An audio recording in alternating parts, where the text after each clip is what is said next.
Hello, everyone. Welcome to more DEI Discussions. I am your host, Dr. Marlon Moore, president of Marlon Moore Consulting, a diversity, equity, and inclusion strategy firm designed to support organizations establish intentional and strategic business practices to ensure representation and inclusion in their workplace and communities. More DEI Discussions are a series of interviews with leaders who share their candid insights into the many important aspects of creating and advancing DEI principles. Today, I am pleased to be joined by my good friend, Charles Hillman, President and CEO of the Columbus Metropolitan Housing Authority, or CMHA. Offering more than 30 years of experience in the real estate and housing industry, Charles has made it his life's work to collaborate with communities, residents, and investors in providing families with access to truly affordable housing and life-giving social services, resulting in revitalized neighborhoods and systemic change. Through leadership, partnership, and a strategic approach to affordability, equality, and sustainability, Charles is an innovative thought leader who knows that self-sufficiency, education, and community promote economic growth that fosters a robust quality of life. Charles has been recognized by Columbus Business First as a C-Suite Awards honoree, and he received the Healthiest Employers of Central Ohio and Diversity in Business Award. But equally, and maybe even more important, Charles remains wholeheartedly dedicated to the agency's 3 C's: community, commitment, and collaboration.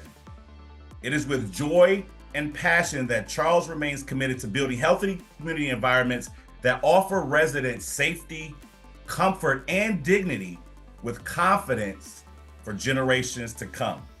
So with that impressive bio, it is my distinct honor and pleasure to welcome Charles Hillman to more DEI Discussions. Charles, how are you today? I'm doing great, and thank you for that incredible introduction. My goodness, I sound incredible there. So thank you. So thank you for that. And look, we're excited to be here today. We recognize the importance, as you mentioned, regarding our community commitment and collaboration. Dr. Moore, quite frankly, it is the cornerstone of our organization. And we strongly believe in equal access, equal treatment, and opportunity. And to your point, there is a business sustainable reason for those things, which we'll spend some time talking about more, I hope. Excellent. We sure will. Thank you. So Charles, I like to meet with leaders and really start to hone into what I call this intrinsic motivation for DEI. So, we all have to be inspired some way and for some reason for this to matter. So my question to you is, why is diversity, equity, and inclusion important to Charles Hillman? Well, I am a 55-year-old gay Black male. And as a result of that, equity and inclusion and diversity are not just personally important to me, but they also impact the work and the business and the community we serve. DE&I is a fundamental mission and value of CMHA because they reflect our commitment to serving a diverse community like Columbus. And we want to ensure fairness and respect for all we serve. So DE&I is not just a policy here at CMHA. It is a core principle on how we make decisions, on how our hiring practice, how we deliver our services to our residents, and how we engage in the community we serve.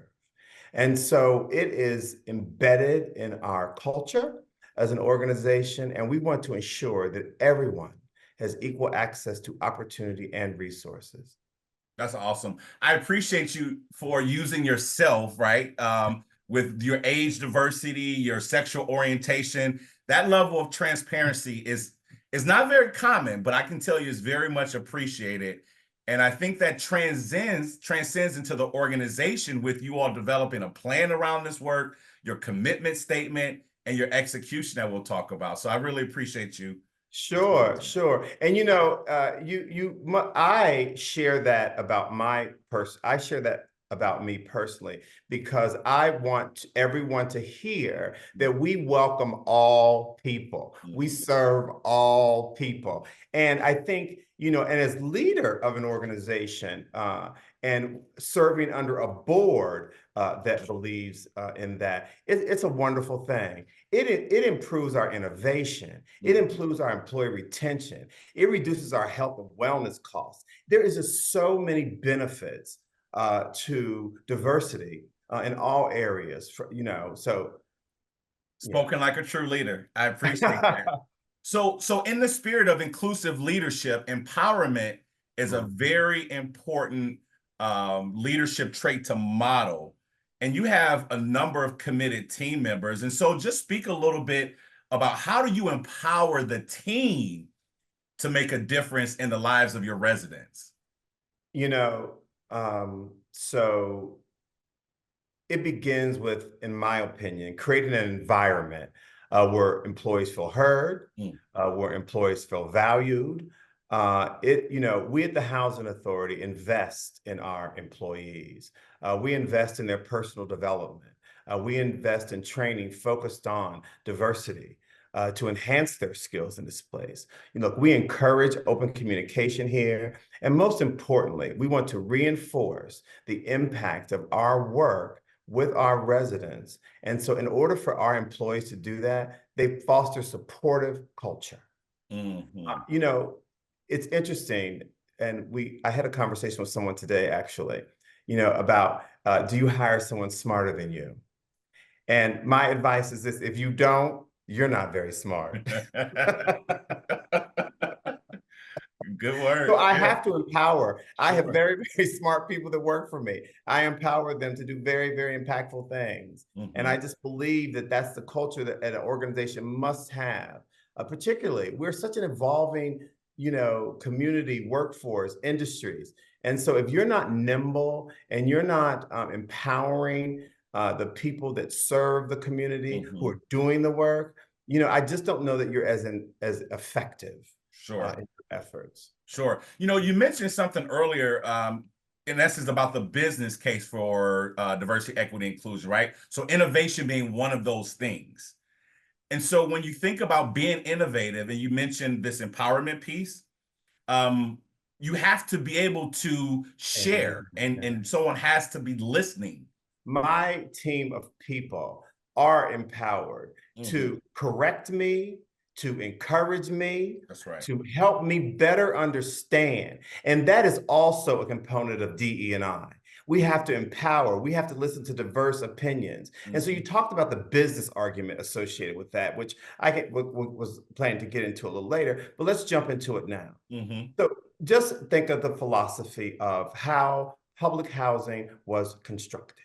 Mm. We had hundreds and hundreds of families in compounds of poverty with no services, inadequate housing standards, and frankly, not so safe of a neighborhood, right? Mhm. Because they were not diverse communities. They were one kind of community, people in trouble, right? Mhm.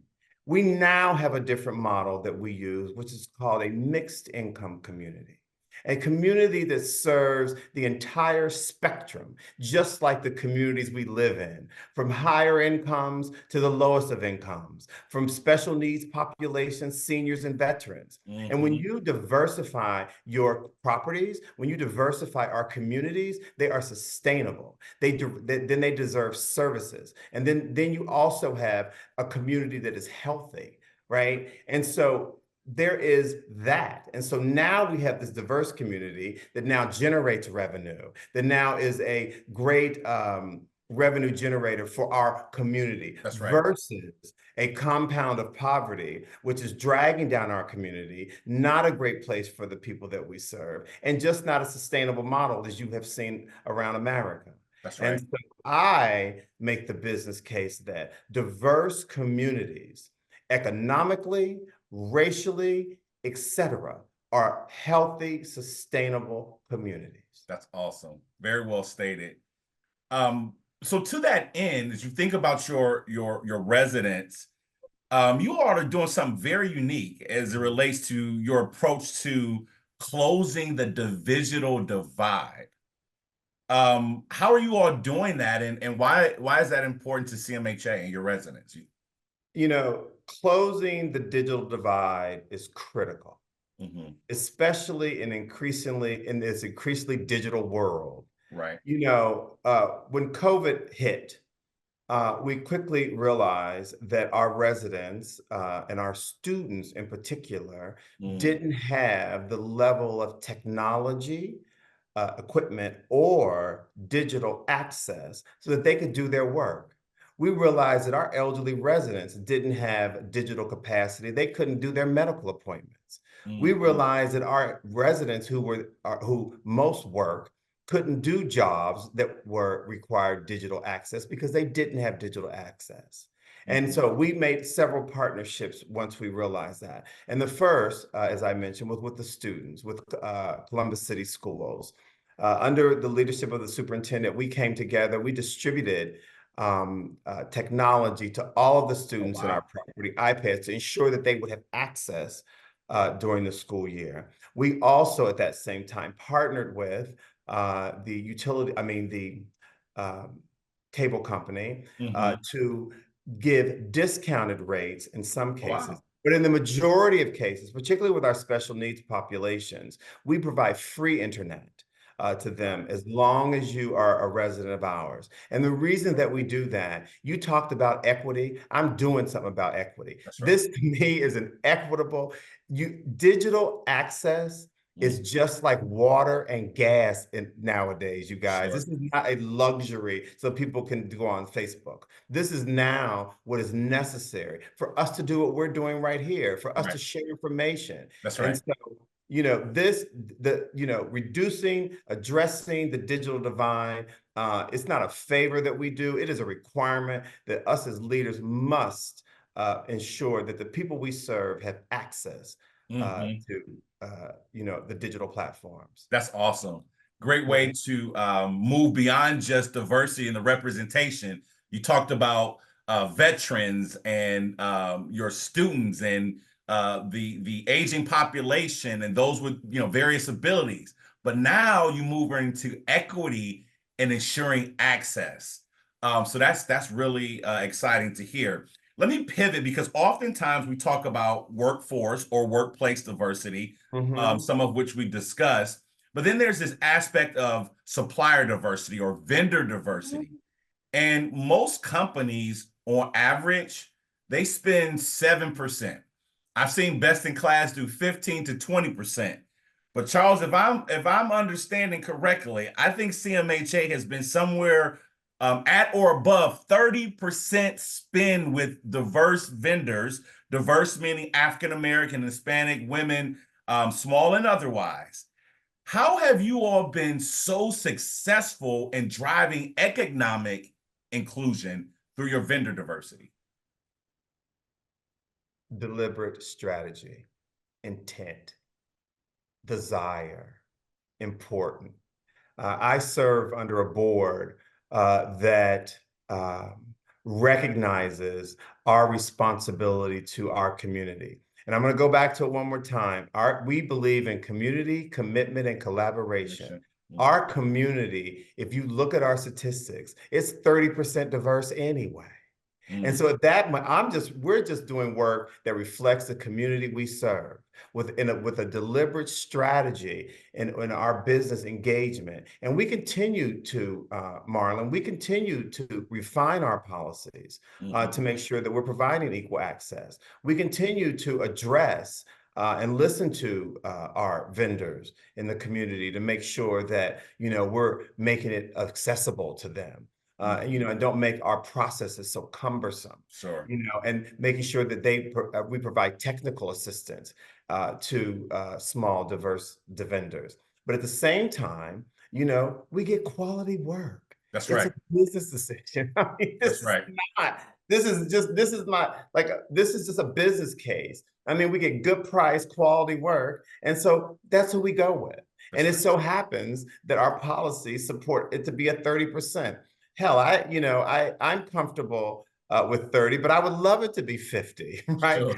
Only because we are going out of our way we are being deliberate about equity and inclusion at the Housing Authority. And we talked about how we want to be equitable with the digital. We want to be equitable with our contracts. You know, the Mhm. Housing Authority spends over $1 billion a year. We're a $1 billion organization. It makes no sense that we aren't diversifying our vendors, in every space that we engage in. And one of the things that I think is incredibly important in this space Mhm. is that large companies like the Housing Authority and larger uh, Mhm. should partner with some of these smaller vendors to help them build capacity to do more with their Mhm. work, or help them do better in this at the level they are in. But the collaborations in this space among large organizations versus smaller growing organizations is paramount to the success of these organizations. And I just think that, our ability to achieve this 30% Mhm. spend in this area is a direct commitment, addressing a deliberate strategy that the board, feels very strongly about. That's awesome. Because you're really, in another way, closing the wealth gap in our community by ensuring opportunities. I really appreciate the notion of collaborating with larger organizations to create more opportunity. So, Mhm. that type of commitment, Charles, really supports the health disparities. We talked about generational wealth, the wealth divide, so many wonderful things. So stay the course. 50% is truly aspirational but attainable. So we'll see when we have you back where CMH is on Yeah, that yeah. journey. But let me also say this. Like I know that Columbus, this community is growing at an exponential rate. Hmm. And as a result of that, we are going to have more and more opportunities That's to right. work with diverse partners. And we want everyone to, exploit those chances, those opportunities to work with diverse groups. And it's just going to be the way of our future. That's awesome. So listen, you all have done so much um, for the community and you personally nationwide with your influence and leadership in this space. What's next for CMHA? Um, Well, the listening audience well, wants to hear. so first of all, a little bit about CMHA. We are celebrating our 90th year of service here in Franklin County. And I'm Congratulations. extremely proud to have the pleasure as CEO to shepherd um, CMHA at this very pivotal time. And so as we look ahead as an organization, and we talked about the growth of our community, as our growth will happen as well. Mhm. We currently, the board, we have certain strategic goals, and our most strategic goal is that we develop and deliver at least 500 new units of housing each year. And that's through building, through renovation, but that's 500 new doors of housing Mhm. for our community. And so that is a very strong commitment. And I'm proud to say that we have been able to achieve that and much higher goals over the last 5 to 10 years. And we've grown our portfolio. We've doubled it in size. We serve over 15,000 residents through our voucher program. And we have some of the best partners and landlords to help us serve and to fulfill our mission. One of the other things that I think is important to note, we received our A+ rating from S&P. And the Okay. reason that I mention that is because it gives us the capacity to issue bonds. And Hmm. our ability to issue bonds expedites our ability to produce units. It expedites our ability to support our partners, and it allows us resources to advance the construction of affordable housing. Hmm. We are continuing to expand our relationships with private developers and community organizations to increase the availability of affordable housing.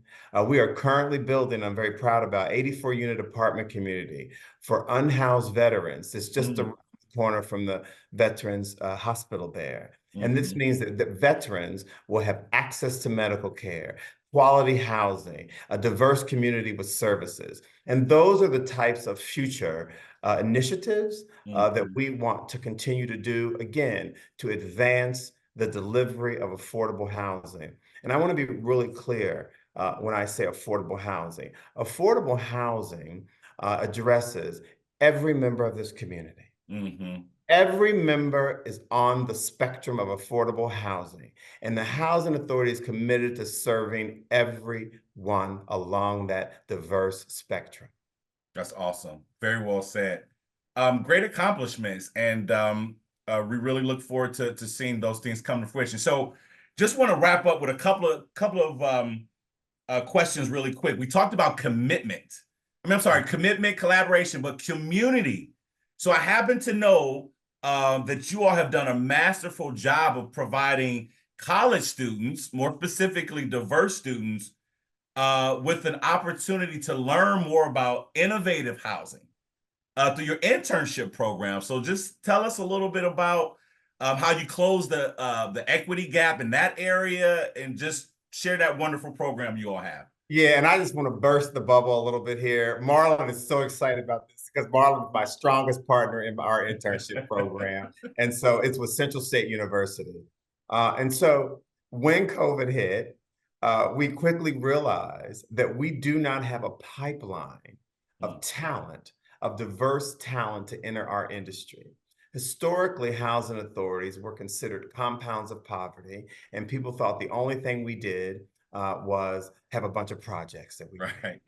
And so you and I talk about it, Mark, and we, a bunch of us talk about this stuff. And we say, look, how do we create said pipeline? And at the same time, you and I are having this conversation about one of the biggest barriers to people that look like us to do these internships is they can't afford the housing, you Sure. know. So there's two issues. One, we need a pipeline, and two, we've got to remove that barrier. That's right. So in partnership with you and Central State and a great team of people, at Forest Street and Mm-hmm. others came together, and we developed one of the most, I am so proud of the collaborative, which is a internship program in partnership, like I said, with Central State that brings students here to Columbus. And Mm-hmm. we put them up in housing because we know that that was a barrier. And then we provide them with access to every department that we serve. So Mm-hmm. that they understand that we have IT, we have accounting, we have development, we have CEO roles. I mean, there's all these roles and opportunities that this industry provides. But the best thing this industry can do for people like us, it can give you a place to work where there's a mission. It That's can right. give you mission work, and mission work changes things. It'll change you. Giving back and serving your community the way we're able to do at the Housing Authority is a privilege. Mm. It is a privilege for these students to come here and serve their community, serve a community this That's way.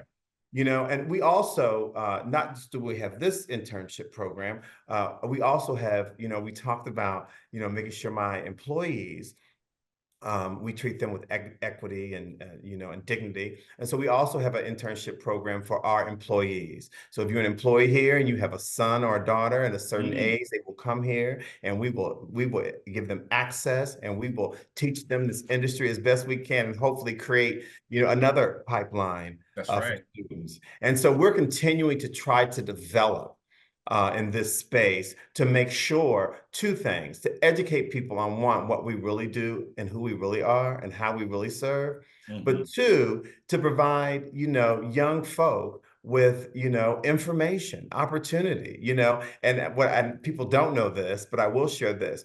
I certainly wound up in housing because my father-in-law used to run the Cincinnati Housing Authority.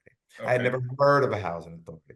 And he tells me, oh, you should come check us out. I went to work over there, and 30 years later, here I sit. Mm. So exposure Sure. like that, it can really impact someone's life because, I was a GE working at a plant, and now here I am at Sure. the housing authority. So, I think these types of exposure and I like to call them diverse opportunities for work.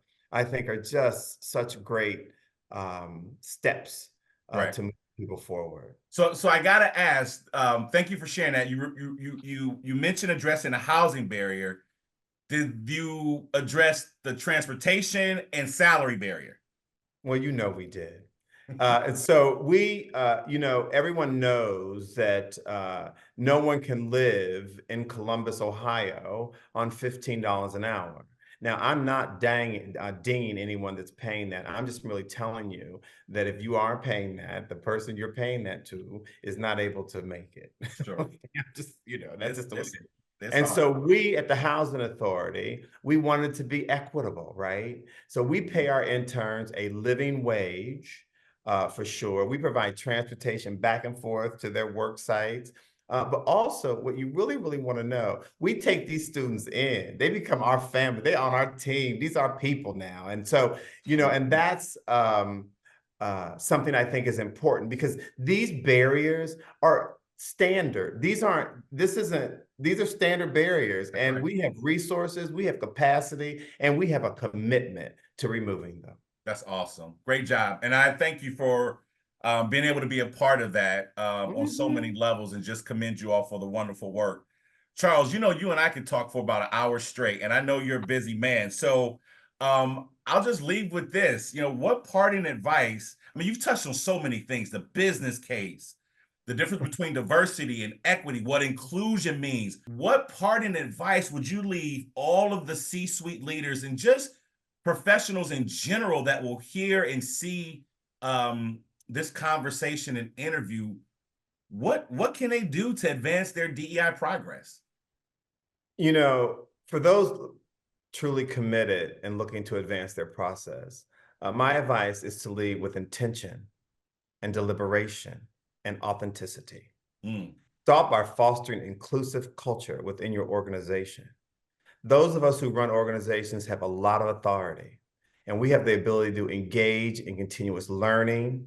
We must be open to feedback, and we must be willing to understand the evolution of people, diversity, and equity and inclusion. And you have to be committed, right? And if you're listening to this, you are. mm, And this is the first step, and Dr. Moore is providing you all with a platform that helps you not just create a business case, it helps you create a social case, but it's the right damn thing to do. right. So Very thank well said. Charles, listen, you are awesome. Keep up the great work. You have an awesome team at CMHA, and keep doing what you're doing, as I mentioned, on a national level to move innovative and affordable housing forward in Central Ohio and beyond. So, again, thank you for your time. Listen, I want to thank you all for joining this very exciting episode of More DEI Discussions with my special guest and friend, Charles Hillman. Additional episodes of More DEI Discussions can be found on most podcast platforms, or you can visit my YouTube channel by searching for More DEI Discussions. I am Dr. Marlon Moore, wishing you all the best along the DEI journey. And until next time, remember that diversity starts with you. Yes, it does. Take care.